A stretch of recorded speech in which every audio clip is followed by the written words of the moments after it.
I got a few minutes to look at our favorite K1, the $250 one from the QSL.com swap. And so there's some good news and some bad news. So the good news is I found this mysterious trace cut.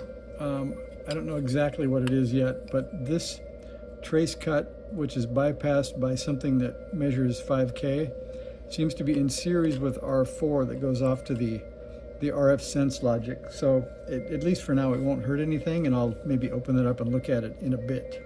So you remember I had a shorted collector to ground. So I pulled out T4 and did some checking and found some suspicious looking solder joints. So I cleaned all those up, and now the collector is open, both directions of the meter leads. So that solves one problem. And then I went to look at T4 to make sure it was wound correctly. And as I was checking the continuity of the leads, because let's see, if I show you the schematic, that'll make sense. So it's wound with two parallel windings, and you can see that here. So that's T4 right there. And there's two parallel windings, and they interconnect on pins 2 and 3. And here's what that looks like. The problem was that when I looked at the twists, I could see a little bit of something shining.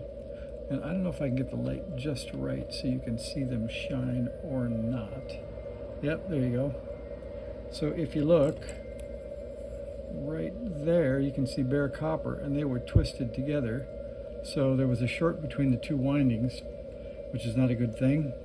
So that meant it wasn't a transformer. So that could have been the reason that the final output died in the first place. So I'm going to unwind this and rewind it with new wire, and that'll be sort of the next step to get the output transistor connected up. So the good thing is the base I've checked from here to here, and I have this winding. So instead of seeing 15 ohms here, I see the short for these two wires, and they're definitely connected to the right number of turns. And the primary is correct, and this resistor is correct. So I think once I get this T4 thing corrected, I think we'll be in good shape. So we have a good base circuit. These resistors are here, although they're shorted by this turn, so you can't really measure them, but they're the correct values. And this resistor is here, I believe, and this is a short to ground. So there's not much left to check on this amplifier. So we're going to do that next. Rewind the transformer, put that in, and I'll give you an update. Should be time to power up.